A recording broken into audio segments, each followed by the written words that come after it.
야구야구 김영준입니다. 다저스가 2020년 월드시리즈 우승을 차지하고 나서 저는 다저스가 시거와 벨린저를 둘 다 잡을 수는 없기 때문에 한 명을 선택해야 한다는 영상을 만듭니다. 당시 영상에서 저는 결론을 내리진 않았지만 같은 조건이라면 잡고 싶은 선수는 시거였습니다. 하지만 다저스는 시거를 잡지 않았고 벨린저도 논텐더로 방출함으로써 결국 아무도 잡지 않았습니다. 2020년 NLCS와 월드시리즈 MVP가 됐던 시거는 2021년 부상으로 95경기 출전에 그치지만 OPS 0.915에 뛰어난 활약을 합니다. 그리고 10년 3억 2,500만 달러 계약을 맺고 텍사스 레인저스에 입단합니다. 10년 3억 4,100만 달러의 프란시스코 린도어와 14년 3억 4천만 달러의 페르난도 타티스에 이은 유격수 역대 3위 규모이자 평균 연봉으로는 린도어에 이어 2위에 해당되는 계약이었습니다. 그렇다면 올해 시거의 활약은 어땠을까요? 시거는 151경기에 출전하며 신인왕을 받았던 2015년 이후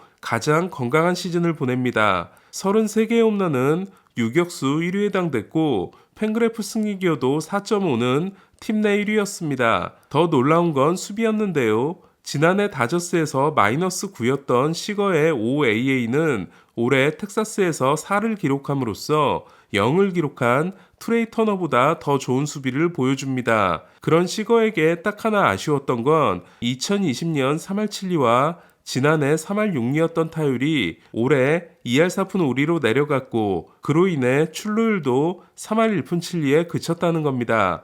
그리고 여기에는 수비 시프트가 결정적인 영향을 미치게 됩니다. 시거의 타석에서 수비 시프트가 이루어진 비율은 2019년 36%에서 2021년 77%로 오르더니 급기야 올해는 93%를 기록함으로써 시거는 400타석 이상 타자 중 호세 라미레스, 루그네도 오도어, 콜 카룬에 이어 4위를 하게 됩니다.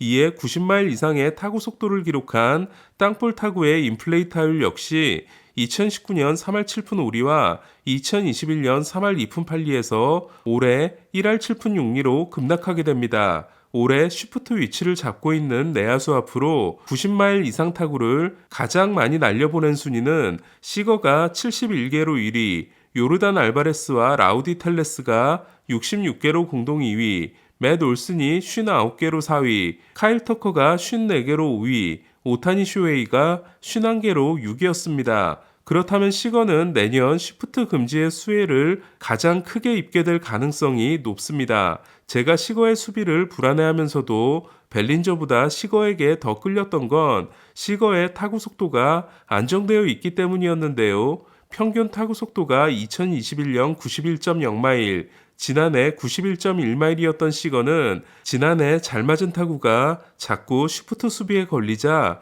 평균 발사각도가 10.7도에서 13.6도로 높아졌고 이것이 타율의 폭락을 불러왔던 겁니다. 시거는 2021년 3할 6리, 올해 2할 4푼 5리를 기록했지만 타구의 진로 계산한 기대 타율은 지난해 2할 9푼 5리와 올해 2할 8푼 3리로 큰 차이가 없었습니다. 이처럼 시거의 타율 하락은 쉬프트가 결정적이었기 때문에 쉬프트에 제한이 생기는 내년에는 다저스 시절의 정확성 높은 타자로 돌아가게 될지도 모릅니다.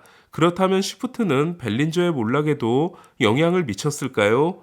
벨린저의 타석에서 이루어진 쉬프트의 비율은 2019년 80.2%에서 2021년 91.3%와 올해 91.7%로 2019년 대비 늘어나긴 했지만 시거만큼의 증가는 아니었고 지난해와 올해는 큰 변화가 없었습니다.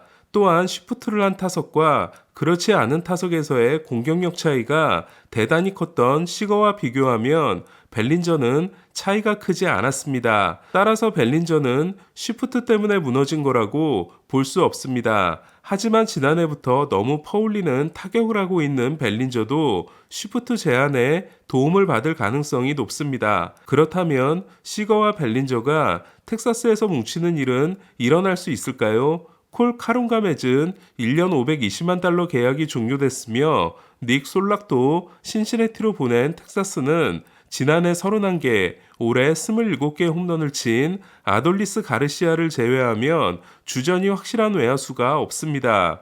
추신수가 있었을 때부터 기대를 했던 레오디 타베라스를 한 번 더 믿는다고 해도 외야에 한 자리가 남게 됩니다. 이에 벨린저를 데려갈 이유는 충분합니다.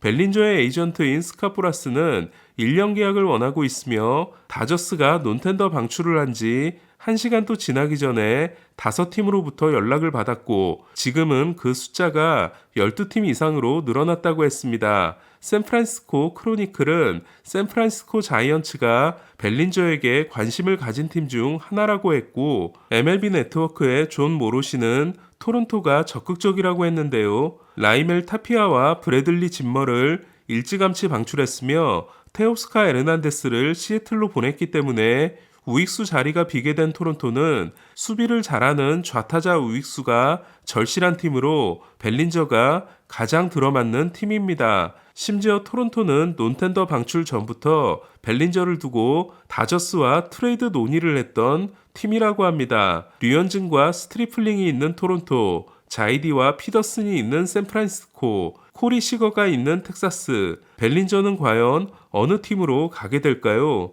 다저스 시절부터 라이벌 의식이 있었던 시거가 있는 팀으로는 가지 않을 것 같다는 생각도 듭니다. 다른 소식들도 전해드리겠습니다. 보스턴과 양키스도 센가 영입전에 가세했습니다. 이에 지금까지 거론된 팀은 아메리칸 리그의 토론토, 보스턴, 양키스, 텍사스, 에인절스, 시애틀, 내셔널리그의 다저스, 샌디에고, 샌프란시스코, 컵스, 매츠입니다. 시애틀과 결별한 미치 해니거에 대해서는 텍사스와 에인절스가 관심을 보이고 있다고 합니다. 통산 OPS가 0.811인 해니거는 건강하기만 하면 좋은 활약이 보장된 선수지만 건강하지 못할 때가 많다는 게 약점입니다. 양키스는 디그롬에게 메디컬 체크를 요청했다고 합니다. 이에 지금까지 거론되고 있는 팀은 원 소속팀인 매츠와 함께 다저스, 양키스, 텍사스, 그리고 흥미롭게도 애틀란타입니다. 투표 결과가 내년 1월 25일에 공개될 명예전당 후보들도 발표됐습니다.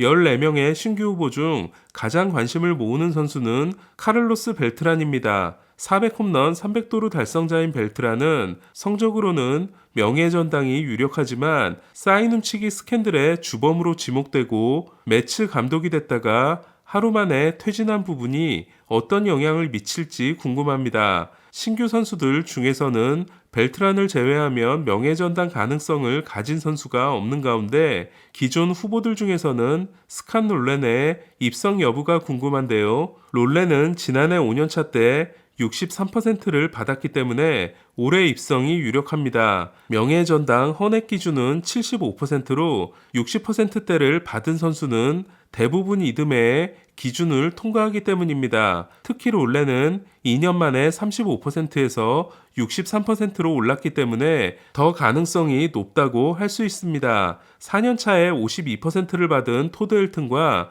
5년 차에 41%를 받은 앤드류 존스도 턱걸이 가능성이 있는 반면 7년 차였던 지난해가 51%였던 빌리 와그너는 아슬아슬한데요. 저는 와그너는 반드시 들어가야 한다고 생각합니다. 베리 본즈가 지난해 66%, 로저 클레멘스가 65.2%로 최종 탈락하면서 이제 약물 선수에 대한 관심은 A로드로 옮겨졌습니다.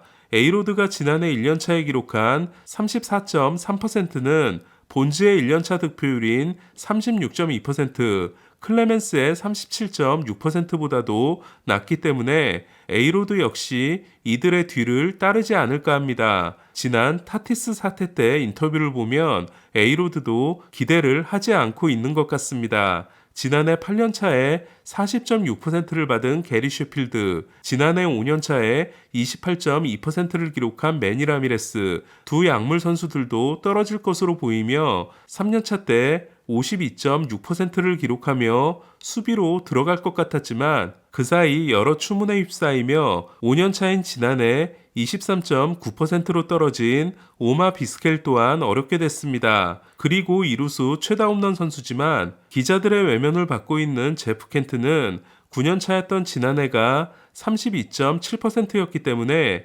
이번에는 최종 탈락하게 될 것 같습니다. 오늘 소식은 여기까지입니다. 야구야구 김영준이었습니다.